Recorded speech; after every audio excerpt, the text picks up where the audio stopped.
Olá, eu sou a Lúcia Almeida, estou chegando com mais um Vida em Sintonia, uma conversa por um mundo melhor. Sim, nós acreditamos que de conversa em conversa, de reflexão em reflexão, a gente contribui para um mundo muito melhor. E hoje nós temos um convidado muito especial. Eu, particularmente, sou muito fã deste convidado e ele é o nosso Jesus brasileiro. Você já deve saber de quem eu estou falando, né? Estou aqui com o Aparecido Massi, ele que é filósofo, economista, É, brincadeira, hein? Economista, dramaturgo, ator, diretor teatral. Jesus, bem-vindo, Massi, que honra tê-lo aqui. muito obrigado, Lúcia. Eu agradeço o convite. Você não é, mas faz o papel de, né? É, Lúcia, Do Cristo ressuscitado. a gente tenta apaziguar um pouco. E que responsabilidade daí, Massi? Responsável. Eu sempre trabalhei bastante com muitas pessoas e de todas as idades, né? Então, essa flexibilidade a gente precisa ter muito ao se tratar com pessoas. E uma coisa, assim, que eu lutei muito comigo mesmo e até hoje, mas principalmente na época que eu interpretava Jesus, era não subir na cabeça, sabe? É ter um trabalho assim de humildade. E eu gostava muito assim de estar junto com as crianças ou com as pessoas da terceira idade que participavam de algumas cenas, porque ali parece que era ali não tinha máscara, não tinha personagem, nada, eram as pessoas com pessoas. Faz sentido. É. Até a gente chegar no Massi, né, Aham. Jesus, diretor teatral, quem é o Massi? Meu Deus do céu. Quem é o Massi, né? Porque aqui eu tenho um monte de coisa, especialista em gestão. Mas quem é o Massi? Eu fui seminarista por muito tempo. Eu Ah, fui seminarista. Eu estudei dos 9 anos de seminário até o começo de teologia, fiz minha teologia no estúdio um teológico aqui com os claretianos. Vim para Curitiba, eu sou do interior do norte, Paraná, de Biporã, e eu estava em São Paulo. Eu vim para Curitiba assim, por contingência da própria teologia. Mas eu não queria vir na época, eu queria fazer teologia em Manaus, por estar muito próximo àquele povo onde a gente pretendia trabalhar. E aqui a gente começou, eu saí do seminário, foi muito conflituosa, porque foi nos anos 77, 78, estava muito forte a comunidade base, tinha muitos especialistas saindo e morando na favela e transformando na favela, e com a vida deles na favela e o que eles ganhavam, investiam na favela para resgatar as pessoas. E dentro das comunidades também foi muito vinculado ao PT na época também, tinha muito as comunidades de base, as sim, comunidades de né? Eu base. lembro disso. Uhum. E aí eu tive que fazer uma escolha, assim, né? A congregação falou, você tem que ir para a Itália fazer noviciado e terminar a teologia em Roma. E aí eu tive duas crises, assim, Sério? eu falei, meu Deus do céu, eu tinha 21 anos, Com quantos anos você foi para o seminário? eu fui um molequinho, Muito novo. fui 12 para 13 anos. E aí Mas você foi com 12, 13 até 21, estava eu no final eu ali estava no já. final, tanto que eu ia terminar teologia em Roma. E, Que e, decisão, então, que foi? e aí eu fiquei assim, mas o que eu vou fazer com uma cultura europeia na favela ou na comunidade carente, como Rio Belém, a gente tinha a comunidade Santo Estevão. E eu achei que hoje eu faria diferente, mas na época a gente quando é jovem, você pensa que vai mudar o mundo do teu jeito, não teria nada a ver, né? Não foi tão correto. Mas eu falei, não, eu vou entrar em conflito. Essa é a primeira coisa. A comunidade assim, tinha uma formação assim burguesa para trabalhar, não tinha a ver para trabalhar com as pessoas simples. E aí eu também tinha uma outra coisa, seguinte, eu tinha 21 anos, ia fazer 22, o meu irmão mais velho, o Adriano, ele com 20 anos estava casado, com 22 anos ele já era pai, e eu vivi uma vida, minha adolescência no seminário, o que eu poderia dizer Uma crise existencial. para orientar um casal com um distanciamento de um infinito assim de maturidade? E eu não me sentia, e eu falei assim, não posso, sabe? Eu sentia meio falso Não tinha muita coerência não ali. tinha muita coerência, sabe? Então eu resolvi sair um pouco, mais por causa dessas duas, aproveitei uma com a outra e saí. Mas eu sempre continuei trabalhando com criança, precisamente com adolescente. Um público desafiador, né? Olha que interessante. É interessante porque quando você está trabalhando com criança, numa comunidade religiosa, você tem um compromisso de primeira comunhão, de catecismo. E depois que eles fazem isso, eles não são jovens. E não podem frequentar o grupo de jovens. Então, eles ficam meio assim. E eu gostava, porque eles tinham uma autenticidade muito grande e eu me dava muito bem com eles. E é um momento que eles precisam encontrar uma tribo, né? Eles têm, e eles precisam disso, e eles têm uma linguagem própria deles lá, sabe? E interessante que esse grupo Lanterni começou com eles. Ah, chegamos no Lanterni. Mas antes disso, eu tive uma época foi muito forte na minha vida. Foi o 3º ano de filosofia. Eu morei com os salesianos em Lorena, no seminário salesiano, porque o seminário que eu estudava, que era o Lanterni, não tinha casa em Lorena. Então, eu fiquei morando com eles e fiz o 3º ano, terminei a filosofia com eles. E os salesianos têm o oratório. E aí a gente não era obrigado, mas assim, eles falavam, participe do apostolado. E tinha um João Carlos, esse padre que canta hoje, famoso aí, ele era da minha turma, ele falou, Márcio, você está muito solto, você pode trabalhar comigo. E eu fui no oratório e eu cuidava de toda a parte da animação do oratório. E eram umas 600 pessoas, só segunda-feira que fechava. E ele falou assim para mim, mas mesmo assim você está muito na corda bamba. Então eu peguei... Que engraçado, né? Ele provavelmente já estava ali vendo um potencial que você nem você ainda tinha percebido. Eu era muito alegre, assim, eu sempre fui muito brincalhão, eu era muito alegre, eu animava, então eu tinha toda uma animação com o pessoal na hora do recreio. Então, e era uma comunidade, eu me lembro que a gente fazia um Todd, era um tacho assim, imenso.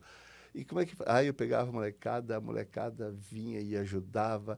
Que legal. Aí um dia eu resolvi fazer pipoca, todos os domingos fazer pipoca, aí eu ia na mãe de alguém e outro fazia, dava óleo. E envolvendo a garotada. E desenvolvendo. E as molecadas iam comigo para tudo, sabe? A ponto até de roçar pasto no oratório, eles iam também. E lá, o João Carlos falou assim, olha, seja uma atividade cívica ou religiosa, um feriado, a gente tem que fazer alguma coisa. E você que vai fazer alguma coisa. Isso era começo de aula, devia ser fevereiro, março, logo veio a Páscoa, né?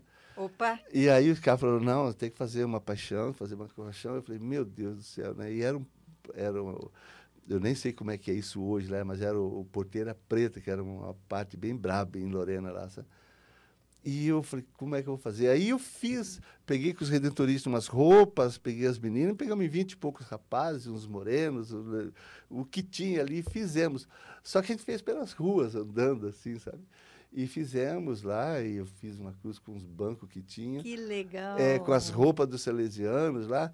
E os padres gostaram, o povo gostou, e depois a gente ficou fazendo atividade o ano inteiro. Quando eu vim fazer teologia aqui em Curitiba, o pessoal do grupo de jovens sabia, o padre sabia que eu tinha feito lá, eles tinham falado, né, que o seminarista deles lá estavam fazendo. Aí, uns 4 jovens reuniram e falaram assim, vamos fazer aqui, e vamos. E começamos também. Mas só que eu estava no grupo de adolescentes, não de jovens. Eu participava dos jovens só nos retiros. E aí começamos a pegar os adolescentes. Uns vários desses de 46 anos atrás, estão até hoje com seus filhos e netos participando. Que incrível. Então, oficialmente, nasce o Lanterni. Já tinha o nome Lanterni? Não tinha. Não, nem aqui em Curitiba tinha o nome Lanterni. Só que tinha um campo de futebol, a gente queria jogar bola domingo. E como é que a gente entrava no colégio Lanterni lá, né? Então, a gente falava que era do grupo de teatro Lanterni lá. Então, a gente ia lá, eles deixavam a gente entrar, jogar bola, e ficou o grupo de teatro Lanterni, e ficou por causa disso. Olha só, para você que está nos assistindo, nos ouvindo, deixa eu te ambientar, né? Talvez você que é de fora não tenha, não saiba o que é o Lanterni. Lanterni, a gente fala de uma maneira muito natural, porque é um grande grupo teatral e que comanda a maior Paixão de Cristo aqui do Paraná, uma das maiores do Brasil, que é onde fica a sede evangelizária. É preciso que é aqui em Curitiba, que acontece sempre na Pedreira Paulo Leminski. Junto com isso, tem outros grupos, né, que saíram do próprio Lanterni, que fizeram toda uma formação, uma experiência lá e hoje ramificaram nas suas comunidades. Então, é um grupo muito grande, Lanteri, e o Márcio está aqui contando para a gente como surgiu tudo isso, né? Que hoje é uma potência, né? Nós temos um grupo, na apresentação, reunimos 1.000 pessoas, mais ou menos, trabalhando, né? Atores, produção. Mas tem um fator interessante, você falou da pedreira, em 88, 89, Jaime Lerner era prefeito, e um dia ele chamou a gente com o Rafael Greca, que era, acho que, não sei se era vereador ou deputado, para ir, fomos na pedreira. A pedreira funcionava, dinamitava, era pavimentação asfáltica. E nós entramos lá e o Jaime Lerner falou assim, eu quero fazer a paixão aqui. Até então era onde? Era no Largo da Ordem. Só que nós tivemos uma reunião com o Corpo de Bombeiro, o Corpo de Bombeiro fez a seguinte pergunta para a Fundação Cultural e para a Prefeitura, e eles me convidaram, eles fizeram a seguinte pergunta, se estourar um bujãozinho de gás de um pipoqueiro, para onde o povo corre? Ai... E aí levantou a pulga todo mundo. E aí o Jaime Lerner veio com essa história. E eu fiquei muito decepcionada, assim, né? Porque Largo da Ordem é um baita palco, né? Central, lugar histórico, bonito. Não, e nós tínhamos saído de uma vila para vir para o centro e estava lotado. Agora a gente vai voltar para uma vila, para um buraco, para uma pedreira funcionando, que fedia piche, porque tinha caminhão de piche para todo lado, que saía para pavimentação asfalto. E eu perguntei para ele, assim, falei, mas prefeito, como que o povo vai vir aqui? Ele falou assim, eu coloco o ônibus de graça, saindo do centro, de meio minuto, se for possível.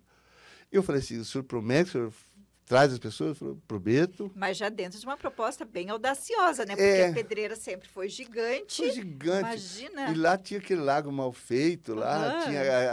eles estavam dinamitando, tanto que quando nós chegamos lá, olha, parece uma coisa de 200 anos atrás. Chegou um cara lá, falou, prefeito, encosta na parede que nós vamos dinamitar. E só dinamitaram, caiu caco para lá, caco para cá, e nós sem nada, assim, você vê como que era a segurança do trabalho antigamente, né? E aí nós fomos lá, o Rafael Greco estava junto, chegamos num buraco assim, eles abriram um mapa, o cara já estava com tudo na cabeça, abriram um mapa lá, desenhado em nanquim, e falou assim, aqui nós vamos fazer um teatro, vai ser assim, assim, assim. E eu olhei aquilo, Lúcia, uma água verde podre, eu não vi teatro nada, que é ópera de arame, sabe? E aí ele falou assim, o Jaime falou assim, se o povo vir aqui, que você já tem um público garantido, significa que nós vamos transformar esse projeto nosso num espaço cultural. Olha que, nossa, eu fico pensando o quão de envolvimento você tem nesse contexto de interessante. cultura, de arte, né? Esse envolvimento com a própria pedreira. E aí, eu e o Rafael, eu falei assim, mas onde a gente vai fazer? O Rafael falou, não, eu vou pegar os tratores, vou pedir para eles montar as pedras. E montaram umas pedras. Nós fizemos sempre aquelas pedras escorregando e enterrava atrás das pedras. Tinha uma cascata que ia forte, fazemos o batismo lá na cena lá. E no dia deu aquela garoa típica de Curitiba. Eu não me lembro se deu... Que época que foi isso, mais ou menos? Foi em 88. 88. Eu não lembro se foi... 89. Eu não lembro se deu... Não tenho noção se deu 1.000, 2.000, 3.000, 5.000, 7.000. O fato é que eles gostaram do público. E ele falou, nós vamos repetir no ano que vem. A pedreira continuou dinamitando. Eu me lembro que nós, no dia da apresentação, estava aquela fileira de caminhão que o povo passava que é fedor de piche, assim, sabe? Só que no segundo ano o Greca já fez uma coisa interessante, já preparou uma semana antes, fez umas elevações no fundo da pedreira e fez um caminho de pedra debaixo da água, assim, para Jesus andar sobre as águas, sabe? Falei, ai, meu Deus no caso era você. Era eu. E aí o gelo seco era aquele gelo que o pessoal jogava na água ainda, sabe? E aí, só que deu sol. Deu um sol, aquela semana bonita. E o gelo derreteu. O gelo não foi muito sucesso, mas o público veio em massa. Que lindo. Eu me lembro que ele falou, bom, então encerrou. Deu certo. Aí eles passaram a pavimentação asfáltica para Santa Quitéria, fechou a pedreira e começou a movimentação da pedreira. Como um palco de grande show. Não, ainda não. Ainda não.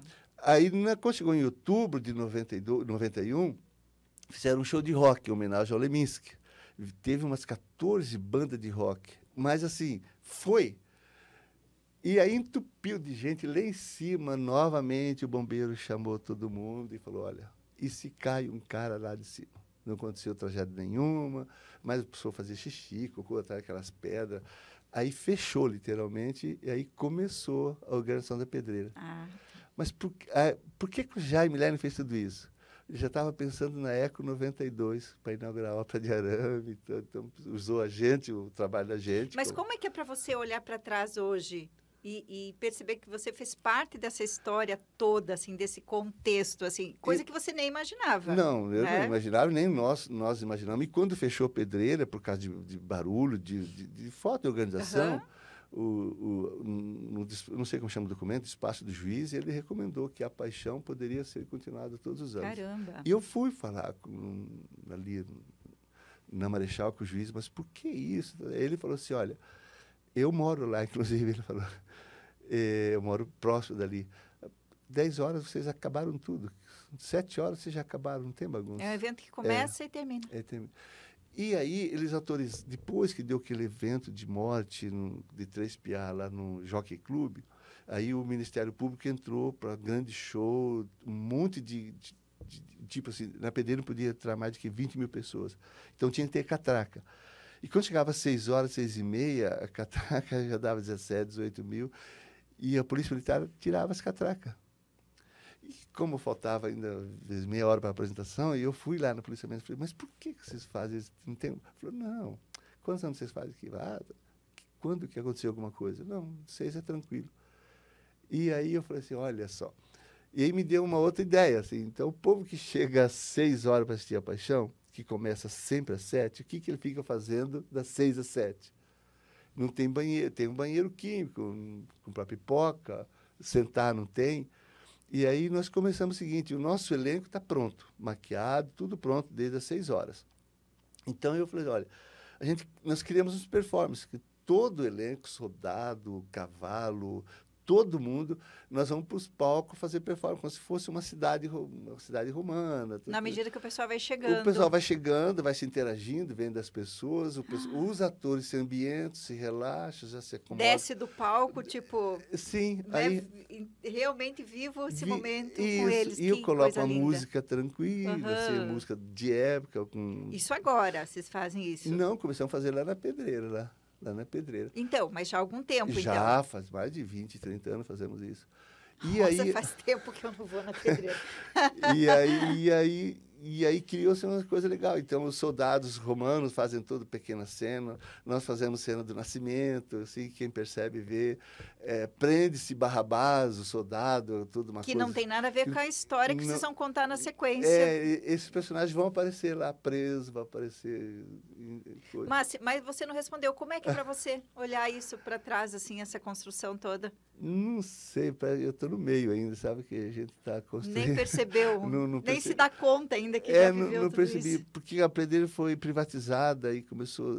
Aí, né, em 2017, foi o último ano que fizemos lá, deu muito problema, porque você está privatizado, como é que você vai deixar? Eu preciso marcar a luz na Quinta-feira Santa, depois do ensaio, que começa às 11 e vai até o dia clarear.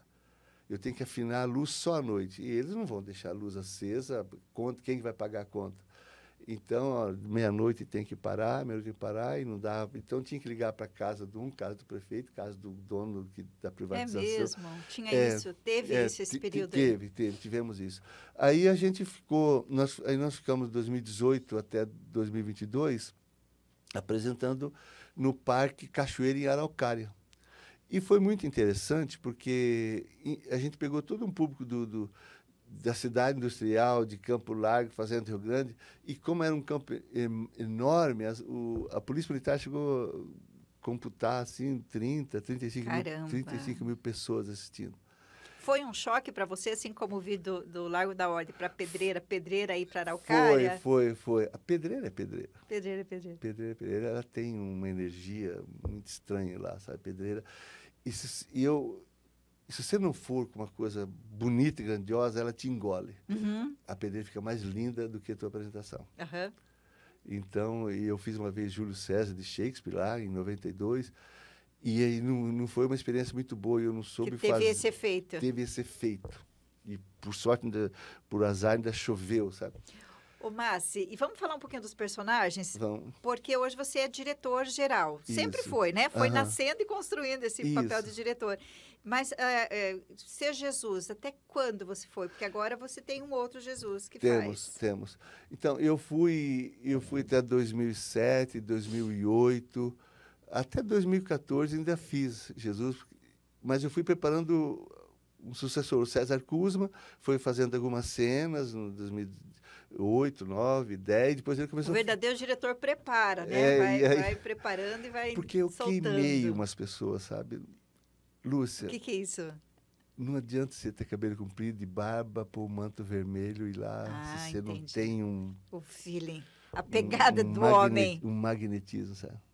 E eu fui vendo, percebendo e experimentando isso. Por exemplo, Porque é isso, né? Quando a gente lembra de Jesus, exatamente. Você a gente recorda muito porque você mantém, mas isso é seu, não é o personagem, né? Você acabou usando você para fazer o personagem. Na verdade, Naturalmente. naturalmente, a gente veio de uma geração pós-hippie, meio finalzinho de hippie, e a gente... Cabelos longos e tudo mais. Década de 70, meu Deus do céu, que você pudesse usar barba, cabelo comprido, assim, era contestador, assim, ainda mais seminarista, filósofo, meu Deus do céu. Então, e depois foi usando isso e a gente acaba gostando e ficando. E as pessoas foram criando essa identidade, né? Quando você lembra de Jesus, você naturalmente lembra de um personagem assim, mas daí, se tratando de Lantério, vinha você. E aí eu dirigia. E como eu tive toda uma formação de seminário, eu, assim, de doação, de apostolado, então eu nunca achava nunca usei daquilo como um estrelismo, como muito ao Poder, ego, nada disso. Muito ao contrário, os caras, até hoje, os caras avacalham comigo, não levam a sério, tiram sarro. Não tem muita moral. Não, mas tem sim, gente. Sim, que eu falo sério, assim, o pessoal... Respeita. Muito, até muito. pela tua história e a experiência mesmo, mas né? eles, Nem se assim, discute. tiram sarro nas redes sociais, avacalham bastante. Mas daí você foi construindo esses outros Jesus E eu fui. e desconstruindo esta imagem. Aí eu fui. E eu sempre achava que... Eu fiquei 32 anos fazendo... E quando acontecer a paixão e eu não estiver fazendo Jesus, né? Eu sempre imaginava assim... Nunca me abalou, nunca sentiu, nunca fez falta, digamos assim. Nunca, não, nada disso.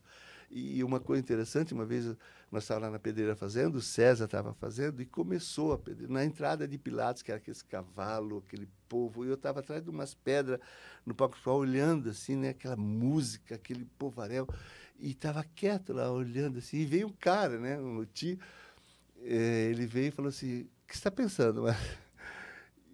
Adivinha, Lúcia, onde que eu estava? Eu estava pensando nas vias sacras que nós fazíamos na roça, onde eu puxava a via sacra. Você viu que... Sempre teve na veia, então, é meio que uma coisa lá na de roça você. tinha umas vias sacras, eu ia com o crucifixo, eu ia com uma vela, perto daquele pasto, na estradinha. Que era aquilo e hoje em grande estrutura. Era exatamente aquilo lá. Eu falei, olha só que marca, né, da infância da gente, né? A experiência fica mesmo. E aí memória afetiva, olha só. E aí o César foi fazendo, ele foi para o Rio, depois continuou fazendo, depois ficou difícil de fazer. Aí pegamos um outro também, o Gustavo. O Gustavo tinha sido uma das crianças que eu tinha encarregado no colo. Caramba! Ele fez 2 anos com a gente, 3 anos. E agora quem fez nos últimos 2 anos, o Anderson Brelino, que é tenor, que também desde os 11 anos ele participa com o Grupo Lanterna. E como é daí hoje dirigir? Porque você falou que hoje vocês têm cerca de 1000 pessoas envolvidas. Como é dirigir tudo isso? A gente tem tudo por divisões, né? Então, por exemplo, soldados romanos, às vezes tem 90, 80, 120 soldados romanos. Então, tem o batalhão de Pilatos, o batalhão da Pretoriana, o batalhão de Herodes, né? O batalhão que vai prender Jesus. Então, bem esquematizado. Tem 400 pessoas no meio do povo, sabe? Caramba. Que faz povo. Aí, dentro dessas pessoas, um grupo, a gente divide em 3, 4 grupos que vão fazer alguma cena. Ah, você vai fazer o menino possuído, ou você vai fazer a expulsão do templo, ou você vai fazer Lázaro. Então, esses grupos vão ensaiando separado, e entre eles mesmos, eles pegam esses personagens e a gente vai trabalhando. Se a gente sentir que precisa algum personagem trabalhar mais forte, aí a gente trabalha separado. Entendi. E normalmente eu gosto de pegar assim, as pessoas dão o jeito deles. E eu prevejo se o jeito deles vai ser chegar naquilo que eu imagino da cena. E aí segue, sabe? Você deve descobrir vários talentos ali, né? Muito, muito, muito, muito, muito. Passou muitos Ô, atores. Márcia, e a emoção é sempre uma nova emoção a cada teatro? O teatro tem isso. O teatro, ele acontece e ele refaz aquilo naquele momento, né? Não é igual um filme que você fica vendo, não. Ele acontece ali, sabe? Então, não dá certo, a decepção também vem ali, sabe? Não, e quando se trata da história de Jesus que se repete há mais de 2000 anos, e parece sempre uma primeira vez, para quem está assistindo, né? Eu acredito que para vocês deve ser tão quanto, assim. Porque a gente vai trocando os personagens, né? A gente não repete. Nós repetimos, quem faz Pilatos faz 2 anos, quem faz Caifás 2 anos, Herodes 2 anos, porque ele tem que segurar sozinho alguma cena. Então, na primeira, ele prepara e vai no susto, no segundo que ele começa a curtir, fazer. Mas, eu vou pegar Lázaro, vou pegar a menina da Talita, que Jesus ressuscita. Então, todo ano a gente troca. Como é uma peça muito machista, acontece numa época que os homens... Sim. Então, as mulheres... Então, todo ano se renova Maria, Madalena, e eu sempre procuro colocar bastante cena. Esse ano, por exemplo, que passou, nós modificamos. Nós pegamos uma solista, uma soprano, que é a Ornella de Luca, o Anderson é tenor. Então, depois da cena do cenáculo, que viria a ascensão, a gente dá uma congelada no espetáculo, e o tenor e o Anderson, que foi Jesus, ele vem cantando, os dois vem cantando, e se encontram cantando. E ali a gente tem todos os palcos vazios. Então, como tem bastante adolescente, né, aí eu peguei o David, um coreógrafo nosso, ele preparou em todas as cenas um grupo de adolescentes fazendo coreografia, dançando. Um verdadeiro espetáculo. E uma senhora grávida, assim, de 7, 8 meses, que a gente apelidou de Mãe Terra, assim, toda de verde. Assim, que faz parte da coreografia. Que faz para ela, senta ali, fica a mão na barriga, faz a coreografia toda de branco, os dois cantando, e quando termina, acontece a ascensão. Briga comigo se eu não for o ano que vem assistir. eu vou te chamar, Lúcia. Por favor. Ô, Márcio, com quanto tempo de antecedência vocês começam os ensaios oficialmente? Depende do setor. Por exemplo, figurino sempre é no ano anterior, né? Adereços sempre, e cenários sempre a gente começa no ano anterior. Aí, quando você fala adereço, você pega a roupa de soldado, né? Então, você pega um homem qualquer pessoa que pegar lá, o Binho que dirige o ônibus, ele coordena, ele vai ser soldado. Então, ele vem e imagina a tensão dele, né? Ele se troca às 4, 5 horas, já está trocado de roupa, e tem couro por cima, tem uma nágua por baixo. 9h30 da noite, que está um fedor desse barco dele lá. Então, isso tudo é lavado, guardado. E como ficou a sandália dele, então tem que ser refeito. Então, esses adereços têm que ser trabalhados muito tempo antes. E às vezes custa, e às vezes, normalmente, a gente não tem dinheiro, aí o pessoal vai se juntando, trabalhando e vai se refazendo. De alguma forma, vocês mantêm o grupo o ano todo? Mantemos. A gente faz sempre natais, a gente está fazendo algumas apresentações. A gente faz São Francisco, já fizemos aqui no Evangelizar também. E tem alguns espetáculos, fizemos Santo Estevão, fizemos São Paulo Apóstolo. Eu quero fazer, brevemente, assim, um auto de Pio Bruno Lanteri, que é o fundador desse. Nossa! Ele foi conterrâneo de Dom Bosco, né? E uma homenagem bem justa. Para o pessoal saber, mas quem foi Lanteri? Quem foi esse Pio Bruno Lanteri? Esse padre, ninguém sabe. Vamos falar um pouquinho do Márcio profissional, né? Você que é uma apaixonada aí por pessoas, você já falou desde sempre, e trabalha também com gestão. Isso. Fala um pouquinho desse trabalho que você faz, e inclusive dos teatros dentro das empresas, que eu acho isso fantástico, porque acaba sendo... uma coisa séria de uma forma mais lúdica? Isso. Então, eu sempre trabalhei com teatro desde os 13 anos, e aí fiz a arte cênica aqui pela PUC, Guaíra. Em 91, 92, quando começou a entrar firme a qualidade total, como a gente trabalha com um grupo grande, tinha um cara, o João Batista Prado, falou assim, olha, ele trabalhava na Kvernen, falou, a gente para o chão de fábrica às 5 horas, como é que vai ler Falcone, um livro de qualidade total? Ninguém entende nada, eles não conseguem ler, não tem nem mal fizeram o segundo grau.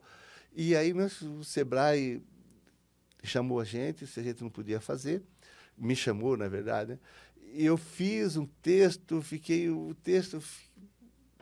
só tinha o livro do Falcone, e fiquei um ano com esse texto ali, sabe? Aí, vamos de novo, vamos. Aí eu peguei um grupo de atores profissionais e fizemos na Aeroanta, quando eu tinha uma Aeroanta aqui, e nós chamamos as empresas. E era o anjo que veio do céu, que é alguém que veio consertar as ideias do empresário maluco lá, sair jogar os conceitos. E o Sebrae falou, putz, é isso que precisa. Aí o Sebrae contratou um monte de apresentações, o Copel contratou junto com o Sebrae também. E aí nós fizemos todo ano fizemos a qualidade total, depois foi 5S, depois fizemos ISO 9000, gestão de meio ambiente, 14000. E até hoje o pessoal tem um grupo que só faz, até hoje, trabalho nas empresas. Aí que eu fui fazer a pós-graduação em gestão de qualidade e produtividade, lá em 96, 97, na Federal, para ter um... Nunca parou de estudar, Márcia? Nunca parou? Não, deixa eu te contar. Isso faz parte, né? Eu acho que isso é incrível, porque quando você olha a pessoa pronta, ela não precisa mais, né? Quando você olha, putz, o cara já tem tudo isso. E aí, olha que lindo, né? O Márcio não para de estudar. E olha que o ano passado eu acabei de fazer uma pós em psicanálise, que não tem nada a ver, mas tem a ver com pessoas. Tem tudo a ver, tudo a ver. E eu sempre voltei bastante à psicanálise, assim, nos personagens, né? Na criação de personagens. E aí nós começamos, e aí sustentamos muitas famílias, muitos atores profissionais viajaram com a gente, Ranieri, Cleide Piasek, Regina Basto, Beto Bruel, fez iluminação. Trabalhando dentro das empresas. Dentro das empresas também. É um trabalho bem cansativo e diferente, sabe? Quem trabalha só com ator de palco não vai se dar bem na empresa. É uma outra linguagem, né? É uma outra linguagem e uma outra dinâmica. Eu lembro uma vez a Regina Basto, uma amiga minha, que é profissional há 50 anos, uma vez nós estávamos fazendo um trabalho na Volvo e eu saí, fui no meio das pessoas, porque eu senti que o que eu estava falando, o conceito que eu estava falando, eles estavam envidrados. Eu falei, vou aprofundar aqui. E ela entrou em desespero lá atrás. Disse, volta, o que eu vou fazer? Como é que eu vou dialogar? Mas é que eu tinha uma coisa. Mesmo gostando de teatro aqui não sustenta ninguém. Então, eu tinha que ter um ganha-pão, um chão firme. Então, por isso que eu fiz economia e eu trabalhava na Copel. E eu tinha quando você fala pós-graduação em psicanálise, economia tem muito menos a ver com o que você faz. Mas era questão de sobrevivência. Entendi. Quando eu saí do seminário, eu vou fazer isso para arrumar um emprego e alguma coisa assim. Então, eu tinha 20, 10, 15, 20, depois 30 anos de cultura de uma empresa, de bater ponto, de ter chefe, de ter meta, de planejamento estratégico. Eu tinha toda essa cultura empresarial. O ator não tem. Uhum. Então, quando eu escrevia o texto, eu tinha duas coisas. Eu não ia lá fazer graça. Eu usava a graça fazendo parte do conteúdo. Dentro de um contexto. Dentro do contexto. Eu me lembro que eu estava numa reunião na Petrobras para apresentar um trabalho, faz muito tempo, e o diretor falou assim, o diretor do RH falou, olha, não tem palavrão? Eu vou avisar, porque até um cara conhecido meu, ele estava fazendo a apresentação, o diretor pediu para parar, pagou o cara, pediu para ir embora. Nossa, que chato. É chato. Porque o ator vai lá quer contar piada, quer fazer stand-up. Não é isso. Não é isso. Não é isso. Se você é uma gestora sei lá, de marketing de uma empresa, e eu vou fazer uma coisa sobre marketing, vou falar da tua cultura, do teu trabalho, E É acrescentar conteúdo para as pessoas se desenvolverem. E tem uma pedagogia nisso, sabe? Eu sempre colocava uns personagens aéreos. Sempre na empresa tem o aéreo. Então, esse aéreo, sempre ele perguntava as coisas atrasadas. Porque dá para ser leve, né, Márcia? Dá para ter a brincadeira. Tem que ser leve. Tem que ser leve. Mas não quer dizer que tem que ser raso. Uhum. Então, essa pessoa voada, atrasada, ou não fala mal dessa categoria, às vezes como é que chama? Uma secretária né? que sabe de tudo, mas não sabe com tanta profundidade. Então, quando as coisas, o conceito ia avançar, a secretária vinha com uma pergunta boba, mas sempre para o chefe, que ele era amigo do chefe. Aquilo desconcertava todo mundo, mas voltava lá atrás, era o reforço da mensagem. Ou seja, a gente jogava uma piada, uma brincadeira, para o pessoal relaxar, para vir de novo a mensagem séria. Todo um trabalho. Eu acho que tem uma responsabilidade dupla, né? Porque quando você vai dentro de uma empresa fazer um treinamento, fazer uma palestra, tem um peso. Quando você leva com o fator teatro, duplamente, porque tem uma responsabilidade gigante. Eu fiquei 3 meses trabalhando no Hospital de Clínicas aqui em Curitiba, no final dos anos 90, e montamos um texto dentro do hospital, com funcionário do hospital, para falar sobre 5S de organização, de limpeza, e apresentamos aqui, ficamos mais de uma semana aqui, apresentamos no Hospital de Clínica de Uberaba, com o pessoal lá também. Então, eu acho que o teatro ele é uma ferramenta, é uma maneira gostosa, mas tem que ser séria e profunda. Não é brincadeira, não é fazer gracinha, sabe? E hoje, tem muita, mas eu não diria com tanta precisão, mas acho que a grande maioria vai e faz piadinha. O chefe, sei lá, o empresário vê que o pessoal se distrai, dá um pão em circo e fica ali. Fica ali. Então, eu tive umas demandas muito engraçadas. Eu tinha uma empresa aqui em Colombo, que o povo era muito simples, era da região, então eles fumavam em casa, né? Fumavam e jogavam cigarro pela janela. Então, na empresa, estava fumando e ficava jogando as coisas. Ai. Então, na época era permitido.